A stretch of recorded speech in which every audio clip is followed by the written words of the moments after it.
Bloomberg Audio Studios. Podcasts, radio, news.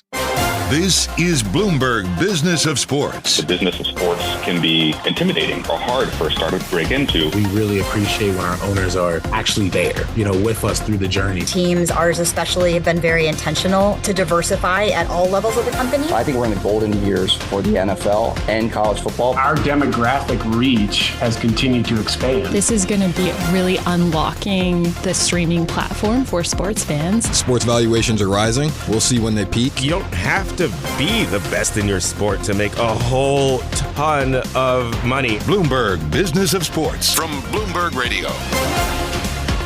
This is the Bloomberg Business of Sports show where we explore the big money issues in the world of sports. I'm Michael Barr. I'm Scarlet Fu. I'm Vanessa Perdomo. Vanessa is in for Damian Sassower. He will be back next week.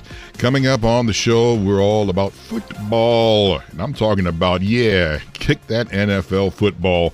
We'll talk with Mountain West Conference Commissioner Gloria Nevarez as we get ready for the college football season. Conference realignment used to be something that happened like once a decade. In fact, the Mountain West is pretty young relative to the other FBS leagues. We're only 25 years old, but now it's our everyday. We'll also talk about private equity making its way into the NFL. All that and more is on the way on the Bloomberg Business of Sports. But first, we talk with an old friend of the show, Bloomberg Originals chief correspondent Jason Kelly. He's got a new piece out on how NFL players are reacting to the complex new reality of sports betting. And he spoke with a handful of current and former pros. Here to take us through this story, the man himself, Jason, old friend, old buddy, old pal, old chum. Welcome back, my man. Thank you. It's great to be here with you guys. Yeah, I got to admit, it's like I'm watching football, and once we went to legalized sports betting, the whole thing, you have to separate fantasy sports from actual betting. Because now you're talking about covering point spreads, the over-under and all the other stuff, and I'm studying everybody now. Yeah, I mean, it is probably the most radical change in sports media, the business of sports, all of it that we've probably seen in our lifetimes. NIL, which I know you guys are talking about on this show as well, is probably the right up there. But it's totally changed everything. And so our colleagues at Businessweek put together this really interesting package, really looking at it from all different angles. And Brad Stone, the editor of Businessweek, called me up and was like, I think we need to get the perspective of the players. And he was totally right. And I have to say, it surprised me on a lot of levels, A, that they were willing to talk, and B, kind of how candid they were about it. 100%. I've been working on this story with you for a while, too, did the video part of it. And before we got any of them on camera, I was like, none of them will speak about this. Yeah. I don't understand why we think that they will speak about it. Yeah. But a lot of them did, and they were really candid about their fear and everything that they had to deal with. Yeah, it was interesting. I mean, it was not, as you know, it was not easy to get them to talk. We were fortunate. We have a relationship and a friendship with a group called the Pro Athlete Community. We had hosted them at Bloomberg, and these are a bunch of players, current and former, in the NFL and other sports who are very business-minded and have really looked at the underlying economics, their own underlying economics and the underlying economics of the sport. And so those were the guys. So this is, Teron Armstead and Julius Thomas and River Craycraft. They're all involved in Pro Athlete Community. And so they were willing to talk, I think, because they really have given it some thought and, weren't sort of, shooting off the cuff. And then Austin Eckler, interestingly enough, to your point, Barr, he really got involved in this, also a very smart businessman, from the perspective of leaning into fantasy. And so that was kind of how he started to understand this different relationship that fans and players now have owing to sports betting. I'm curious how many people said no when you did ask them to talk about this. A lot. I mean, there were a number of, VP and I have been doing this for a while together. And, we talked to a lot of players. We talked to a lot of player reps, publicists, agents, et cetera. There were a number who I called, especially the reps, who were like, there's no way my guys are going to talk about this. There's no upside for them. And I think what these guys realized, and this comes through, I think, in the interviews, is that It's not going anywhere. And so this is something that they really need to live with and sort of get their heads around. And also, and I think this goes to a really important part of this, we're at a moment, the four of us have seen this from all different angles, where players are, in a very powerful way, taking control of their own destiny. And so I think these guys especially are like, okay, I want to talk about this because we need a bigger say. So the thing about the players, and you could be like a part-time kicker or the backup kicker, but you have no choice in the matter. You are involved in this, whether you want to or not. Has the NFL Players Association addressed this in any meaningful way? So they definitely have. And one of the things, we talked to the NFL about this, and the NFL has been very forward in their commentary about it. I think one of the most notable things is that the NFL has been incredibly strict on it, both strict and conservative. Conservative in the sense that NFL players are allowed to do less than a lot of their counterparts in other leagues around endorsement. So, for instance, LeBron James is an ambassador for DraftKings. NFL players can't do that. They cannot have any sort of business relationship with any of the sports books. So that's one where they've been pretty conservative. On the punishment side, the punishments are severe. I mean, Calvin Ridley is the one that everybody points to. Every player we talked to talked about Calvin Ridley because this is an Atlanta Falcons player. He was injured. It came out that he bet on football, including the Falcons. He was suspended indefinitely. Ultimately, it was a 1-year suspension, and he got released by the Falcons, is playing back in the league again. But to a man, every one of these guys was like, that hit hard, because you guys know this, the average career in the NFL is 3.5 years. So if you're out for a year or two, you're done. The world changes. Yeah, and game, quite literally game over. Yeah, this is something, and I want to put in perspective too for people out there who gamble and play fantasy sports. Ta-da. Listen, and I know when we get down to a last-second kick, and the kicker either makes it or misses it, you're going to say, that blasted kicker, blah, blah, blah, blah, blah.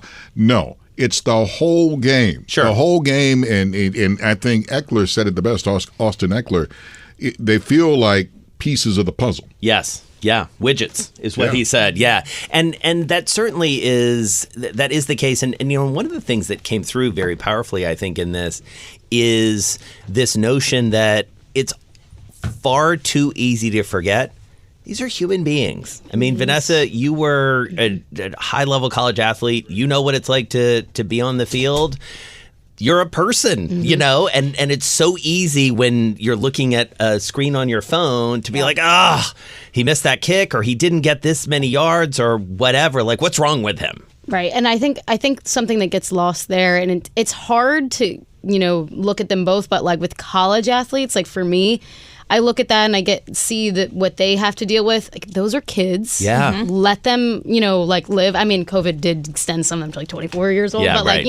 Kids-ish. They're kids-ish. But that's insane for them to have to deal with. But even on the professional side, it's almost, we've treated them like they're superheroes forever. Yeah. And this is just another instance where people think of them as not people anymore, and just numbers and things like that. And I spoke to people about this story, not players specifically, but people about this story, about how can you guard them in that sense, and how can you stop those sorts of things? How can you stop players from betting on themselves, Jonte Porter, things like that?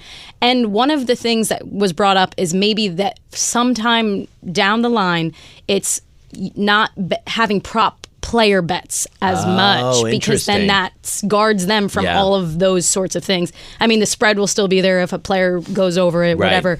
But that's interesting. That would guard them from those sorts of hate. That's for college players, though. Or are you talking about for professional players? It would be too? for anything. And this isn't something I am saying. It's not something that they were like, this will happen or needs to happen. But it was something that it could happen. Yeah, I mean, I do think that the players, the teams, the leagues these days, in a very good way, are much more aware of the underlying humanity and, candidly, the underlying mental health of these players. That has very much come to the fore. One of my favorite interviews in this was Julius Thomas, who's a former tight end, unbelievable guy, retired now, is in his 6th year of a doctoral program in psychology. Remarkable. And the very clear reason he did it, he and I talked for a long time on camera and off about why he did that, and it's because of what he himself experienced and what he saw firsthand in locker rooms, the highs and the lows, but really the mental health damage that can be inflicted, not just related to betting, but just in the day-to-day of being a high-tier, high-caliber athlete. Right. And on top of that, having people bet on you and come up to you, in a parking lot, yes, blaming you for not getting that kick or not getting the extra yard. And, the natural response to that would be to kind of go into hiding, to not want to deal with people. Totally. Which is something that a lot of people told you as well. They definitely did. I mean, Julius was one who said, he started going to the grocery store at night because if he went during the day, people were literally coming up to him and giving him a hard time about a catch he didn't make or a spread they didn't cover or what have you. I mean, it's pretty remarkable. I mean, the other remarkable thing in these conversations, to me at least, was how clear the players were about the fact that A, it's probably here to stay, and B, for the bottom line of the game, it's good. I mean, these are players who ultimately share in the overall revenue of the NFL. This is part of the CBA. So when, DraftKings or FanDuel or whoever is buying a sponsorship, especially a league-wide sponsorship, all that revenue, ultimately gets split with the players. Now, I think there'll be some interesting negotiations at the next CBA, which I believe is in 2030, about, whether the split is different and whether, some of the betting, because it is so directly tied to the players, whether they get a bigger piece of that. But, there's also this whole notion of this whole idea that our relationship as fans has changed owing to fantasy and betting because we're now much more focused on players. We saw this in the NBA first, right? NFL was later because they're under helmets and all of that. But now the individual stats, and Austin Eckler is leaning into that. And he's essentially saying, look, I have all these fans who, maybe some of them were Chargers fans when he played for the Los Angeles Chargers. And maybe some of them are Washington Commanders fans now that he's with the Commanders. But guess what? There are a lot of Austin Eckler fans out there who he was their fantasy guy and they love him and they love what he's doing off the field and all that. And so there is this opportunity, again, it goes to this notion of the players being much more in charge of their own brands. Our thanks to Bloomberg Originals chief correspondent Jason Kelly for joining us. Coming up, we stick with football and talk about how close we could be to private equity making its way into the NFL. That is straight ahead on the Bloomberg Business of Sports from Bloomberg Radio around the world. You're listening to Bloomberg Business of Sports from Bloomberg Radio. This is the Bloomberg Business of Sports show where we explore the big money issues in the world of sports. I'm Michael Barr, along with Scarlet Fu, and special guest host Vanessa Perdomo. Damian Sassara will be back next week. The NFL, one step closer to allowing private equity firms to have ownership stakes in teams. Scarlet sat down with our buddy, Bloomberg US sports business reporter Randall Williams for the latest. Let's listen in. Randall, you have been covering the NFL and the prospect of private equity owners in the league for a while now, and it feels like we're getting just a little bit closer. Hopefully. How long have you been covering this? I'd say since, I guess, October of last year, and that's when the NFL formed its initial committee of owners to take a look at this. They've been studying it for some time. Initially, there was thought that it was going to be it was going to be a part of the discussion in March, and then another meeting in May. They brought it up and brought up a framework, and now NFL Commissioner Roger Goodell has called an impromptu meeting with this on the docket. So they're in and out in one day. I think that they will have a decision? a decision and a very short itinerary. Okay, so the meeting will take place on August 27th. What is the argument not to allow private equity owners in on teams? At this point, I don't know that there is one anymore because of how big these teams are becoming. I mean, the average NFL team, according to Sportico, the valuation is $5.93 billion. So a 10% stake is $500 million. There aren't that many people that can buy these stakes. If you go larger than, 5% stake is $250 million. There aren't a lot of people who just have that cash in order to just throw it away. or throw it to an NFL team. So I don't know that there is an argument for what the NFL is looking for. Now, there are people, but there are people who can buy them, but they're not going to want to be passive in their ownership. They're going to want a suite. They're going to want ticket sales. They're going to want to bring their family and friends. And I don't know that that's what private equity wants. They're going to be more passive. They're going to buy and hold on to it. And then if the team eventually sells, then they'll look to get their return. What about the existing owners? Are they looking to unload some of their stake? Are they looking to cash out? I mean, talk a little bit about the timeliness of having potential PE owners in the NFL. Well, there's a couple reasons. There's the liquidity side of things. There's some who want cash. There's internal turmoil with families where if you have a family of, let's say, 4 brothers and sisters, and maybe the youngest sister wants to get out of it. They have a piece that was passed down to them, but they don't actually hold a position within the team. They like to cash out on things. That's another issue that some teams are trying to have. And then there's stadium deals. There's a lot of NFL teams who want renovations, who want new stadiums. You sell 10% of a team, that $500 million, $600 million, maybe $700 million, depending on the team, can go towards helping to build a stadium or renovate one. So there's a lot of issues that this can solve. It really just depends on where you sit on the map as far as what issue you want to tackle first. And then there are people like the Dallas Cowboys who, the world is their oyster. So the NFL would be the last major U.S. professional sports league to approve PE firms buying into teams. We know that the NBA has already allowed this. Are there any lessons to be drawn from what the NBA has gone through that the NFL is looking at?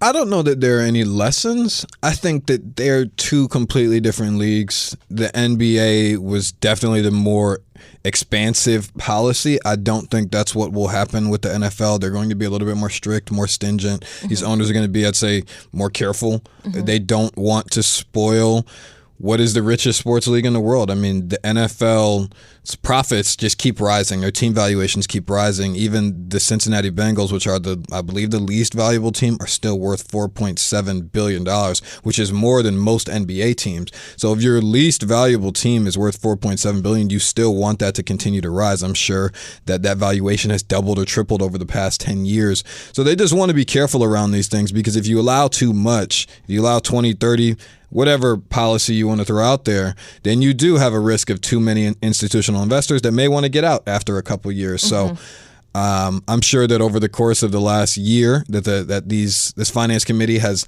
looked at the policy, that they're like, this is just right. And now that they have it figured out, we'll find out on August 27th if they're ready to go. So when it comes to the NBA, we know that after they've signed their latest media rights deal for the next 5 years, beginning after the end of next season, it kind of paves the way for them to expand as well, to bring on more teams. Is there ever any talk of the NFL expanding and bringing in new teams? I don't think so. One of the things that all the sports leagues have to figure out is a number that is as divisible as 32. In 32, you have 2 conferences, you have 8 divisions, you have 4 teams in each. If you go to 36, it's not quite the same. That's because if you split the teams and you have some divisions with 5, some divisions with 4, if you go to 40, a similar issue is there too. I don't know how that would work. I don't think that anybody has figured it out. I mean, the NBA is obviously the closest to expansion. There's talks of the MLB as well, but they're both talking about getting to 32. No one has talked about going beyond that. I think Commissioner Roger Goodell has said, we'd like to expand in Europe, and everyone wants to get a team or something overseas, but no one has figured out that calculus yet. Okay, interesting. The magic number of 32 being the most optimal for playoffs, for the structure of the league and the different conferences, and how the media rights deals are structured around that as well. And who knows? I mean, maybe there is at some point a little bit of division, as far as maybe there are some divisions that have 4 teams and some that have 5, but the scheduling and the precision that is going to be required to do that is a bit of a headache. And if it's making money, why add a problem that you don't need? Right. So I think most of these leagues outside of the NBA and MLB will choose to stay safe. All right. Something else I wanted to ask you about is what's been going on with the sports joint venture between Disney, Warner Brothers Discovery, and Fox. People call it Spulu, with the official name is Venue. But it got some bad news recently after a judge basically has blocked the service. It's going to cost $42.99 a month. And this is a legal victory for Fubo, which is another streaming service that challenged the economics of this sports joint venture. What's next here? Because this sports streaming service was supposed to launch, I believe, this week, which would allow it to start carrying games for the current upcoming NFL season. I don't know that this is the definitive end for venue, Spulu, whatever you want to call it. I think that for people who just want to watch sports on television, this is a great option for it. I doubt ESPN and the other parties involved are going to just be like, oh, that's it. Now they're going to group their billions of dollars together, spend it in court, and I think they'll find a solution. Ideally, you're right in saying that this would have been a perfect time for this to come out. Why? Because the NFL season is 2 weeks away, and that is a problem. It's the most watched, I'd say the individual games are some of the most watched events in America, and the NBA is as popular or a close second, but there's so many games compared to football games. Exactly, and everyone's going to be watching the Thursday night game, the Friday night game, the Sunday night's game, the Monday night game. That's how you want to launch. So I think that delay is a hit, but I don't think that it's going to have a drastic impact unless this ruling stays exactly how it is right now. And just to recap, when we talk about that Thursday, Friday, Sunday, Monday schedule, Thursday is NFL Networks, right?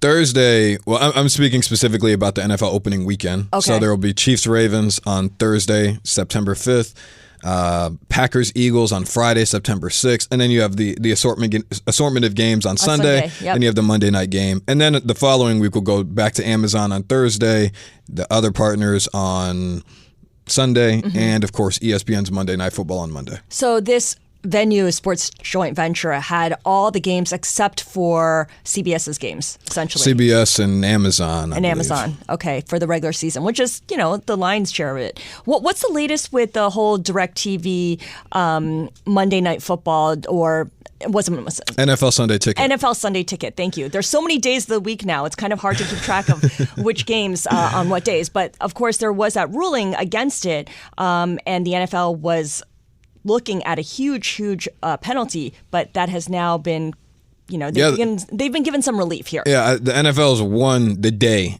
so far. I mean, obviously, the first time the ruling came out where they would have had to pay billions of dollars out, it's caused some trouble. Now that the ruling was overturned, I think there's a little bit more safety involved. The feeling right now is that the seas have settled a bit. Yeah, but as we know in things in court, something can flip very, very quickly. I think that it's going to play out over time, as all of the NFL's issues in courts do, and even with the venue thing. These things happen in a courtroom, so we'll have to see how it all turns out. I think that all of these options are going to make money. I think Sunday Ticket, I saw something, if you wanted to subscribe via Apple, is like $700, including NFL Red Zone, which is a crazy price. I mean, I pay for Red Zone through YouTube TV.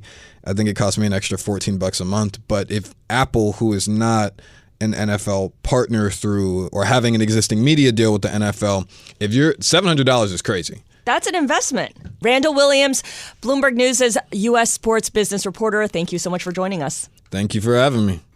Thank you, Scarlett and Randall. Before we get back to football, we turn to Chicago and the United Center, host site of the Democratic National Convention this past week.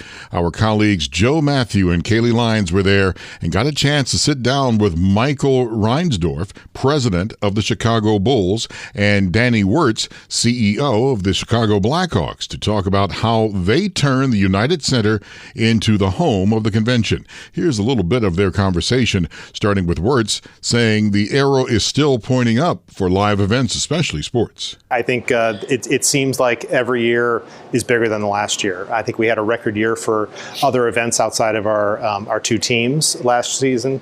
We obviously hear across the board, Lollapalooza had record attendance this year for live music and festivals. So again, I think that desire to be connected, that desire for experience, and people willing to pay for it is still there. So at least in that part of the business, for sure, we see some nice tailwinds, whereas other parts of the business, we definitely see some of those. Yeah, I think it's helped that in the music industry changed so much over the years that before putting out albums was where you made the money.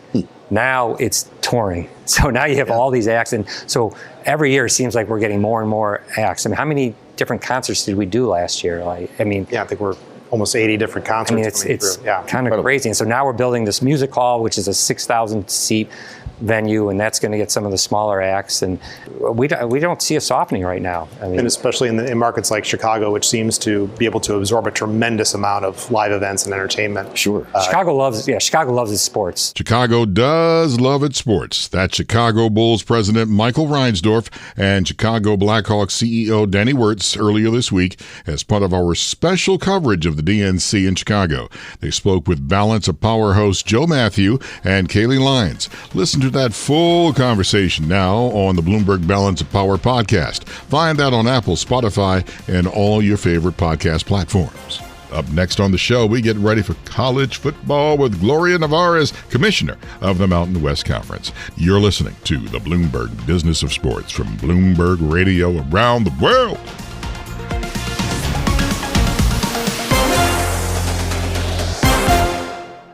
Miss the top headlines on Bloomberg Radio? Get the latest news when you want it. Updated continuously throughout the day with Bloomberg News Now. Listen on Apple CarPlay and Android Auto with the Bloomberg Business app and anywhere you get your podcasts. You're listening to Bloomberg Business of Sports from Bloomberg Radio. Thanks for joining us on the Bloomberg Business of Sports show, where we explore the big money issues in the world of sports. I'm Michael Barr, along with Scarlet Fu and special guest host Vanessa Perdomo of Bloomberg Originals. We have Gloria Nevarez, commissioner of Mountain West Conference, old friend of the show. Gloria, welcome to the Bloomberg Business of Sports. Thank you, Michael. Great to be back. We were laughing off mic that there used to be an off season. There is no off season anymore, Gloria. Right. I think, college athletics used to have this rhythm where that summer got a little bit quiet, but no longer. Now with so much, aligned here, the SEC aligned there, and this new conference here, how has it thrown everything up in the air, and what does it mean for the Mountain West Conference? Well, conference realignment used to be something that happened like once a decade. In fact, the Mountain West is pretty young relative to the other FBS leagues. We're only 25 years old, and we were the first disruptor I would put forth. But now it's our everyday, and I was laughing with one of our athletic directors the other day, I had this feeling and sense that we're entering a period of stability. The media contracts are pretty much settled. The CFP is committed to ESPN for 10 years. But then that settled notion makes me panic about what am I missing? What's going to happen?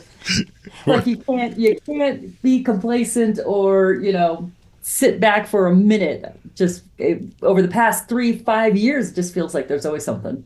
There is. There's a lot of the realignments are taking place, and you have Oklahoma joining the SEC. The Big 12 looks different. There's an exodus from Pac-12 by USC and UCLA. All these geographic ties have basically been eroded. For you as commissioner of Mountain West, how are you spending your time right now in the final days before the season gets started to kind of get your head around these new alignments? And we didn't really have any changes to our membership, knock on wood. And we are really excited for the CFP expanded playoff because, the top 5 conference champions will be selected into the event and 7 teams will be selected at large. And, no one's played a game yet, but our coaches went out and scheduled extremely well. They very much challenged themselves. We have the most number of games against A4 teams in the non-conference. We have 35. The next closest league is at 26. Right. So, talking about that, and obviously you're talking about Oregon State there and Washington State, you will be playing them a lot, what's left of the Pac-12 as we talked about, realignment and everything like that. Is that something that you think will continue to see in this realignment as in, will they join the Mountain West? Will they try and salvage what is the Pac-2, do you think? Those are questions for them to answer. We're certainly excited about our scheduling agreement for this year, in discussions about next year. But, It's hard to predict what will happen. Okay, full disclosure here. With the start of the NCAA season, the first thing I'm going to is the online sports betting sites. And I'm doing my homework. Okay, what do I want to do here? And what is there? Do I take this spread and that spread? And I know it's a question that is always asked about online sports betting. But now there have been stories, and it's coming out even from NFL players, that it's really starting to scare a lot of the players, because if something goes wrong, they're the ones that's going to get blamed for it, and a lot of times unfairly so. Yeah, and sports wagering has been around for decades. And, our main concern is the integrity of the events. And because we're in the college sports space, protection and care for our student athletes. Social media has made it really easy for anonymous threats and, negative chatter. I experienced in basketball, men's basketball, a young man didn't play much. The game was pretty much over. Coach cleared the bench. He's out there and he hit a fantastic long-range shot. And, the game was over. The shot didn't make a difference, but the crowd booed him. And then he got a ton of negative and death threats on social because his shot covered the spread. Yeah. Yeah. See, and full disclosure, I'm with you. I don't get all of that. It's not fair, too, in basketball where they're right next to the athletes. So much close contact that they can speak to them as well. It's not fair. And by the way, full disclosure, folks, again, when I do my betting, it's like, okay, I got my $20. I'm ready to go. But $20. It's like, don't be stupid, folks. Don't go out there and start betting house payments and car payments or the kids' college funds. PSA from Michael Barr. Thank you very much. I'm sorry. Go ahead. But the other PSA is we invest in a lot of efforts to monitor, not only to protect the student athletes, but to detect trends, both in officiating, coaching, and playing. And you've seen a lot more stories recently of geo-targeting, sports betting on phones in venues that perhaps the only people that are in are folks that shouldn't be betting. So the companies are getting a lot more savvy, and the technology as well, to help us try to monitor when folks are betting and they shouldn't be, or if game lines are moving in an odd manner, or targeting those folks who are lobbing threats into our coaches and student athletes immediately and taking action accordingly, both, through the gaming board and the criminal system. Who pays for that? Who pays for that technology, for that monitoring? Is it the schools themselves through the ADs, or does the conference pick that up? The NCAA pays to cover all their championship events, and each conference does their own thing to monitor their regular season and non-conference. And then the schools do a little bit more tactical education and monitoring with their participants. Gloria, you talked a little bit about, being excited about this expansion for college football playoffs and how that will obviously bring more teams into the fold. But at the same time, this gap, it continues to grow in terms of revenue for the power conferences, and it seems to just get bigger and bigger. So how can you make sure that you are still competing and that those spots are available to outside the A4 conferences?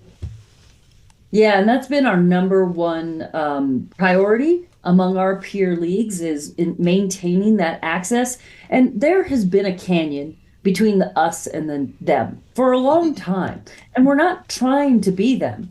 We very much pride ourselves on finding and developing talent and developing it through sport in higher education. And we as the Mountain West, we're kind of unique in that we do that not just at the student athlete level, but at the head coach level, the AD level, and the president level. We have a significant turnover in those spots because I think our jobs, our institutions, take people who have talent that might not be on the radar for others and really develop them into elite performers.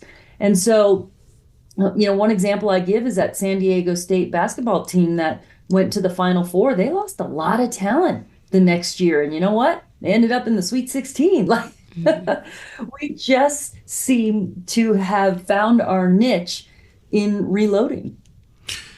Women's sports, and there's one name that has been prominent that knocked it sky high on the target, Caitlin Clark. By the way, she should have been on the USA women's basketball team, but that's me. I don't think so. Yeah, see, well, listen, they still won gold. Oh yeah, bless their hearts. But we'll talk later. But Caitlin Clark, what she has done for women's sports in general, I mean, you can't even measure it. And it's been such a special moment. And for me, the kickoff point was, it was unfortunate, but the scrutiny at the women's basketball tournament in the NCAA a couple years back.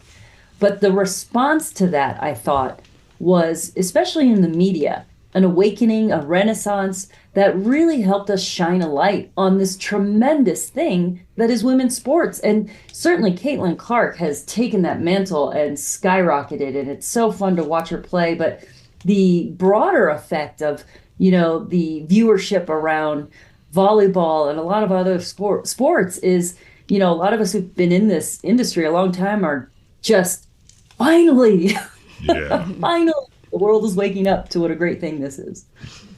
Yeah, Michael, I'm glad you brought that up. Gloria, I played college soccer, and, looking at everything that's changing in this landscape, it just feels like more and more is being placed on the importance of football and these revenue-generating sports. And obviously what Caitlin Clark did was amazing.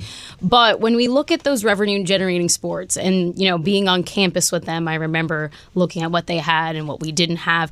How do you make sure that with all these changes with NIL and all these things that are being propelled by football and the transfer portal and things like that those other sports, Olympic-style sports, are still being taken care of and are still important?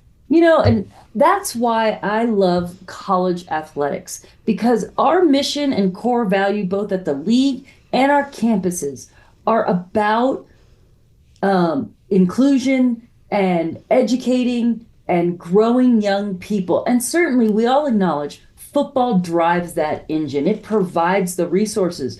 And we work really hard to ensure that, A, we're competitive in football, and when we are, we provide a broad-based sport offering to our other sports and championships and work toward bringing those up to either net neutral or generating revenue. And that is part of what's special about college athletics, because it is part of our DNA.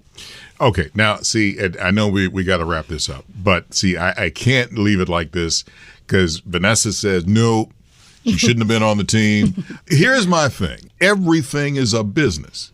And if you get Caitlin Clark's name in there, I guarantee you're going to see more eyeballs on watching the women's U.S.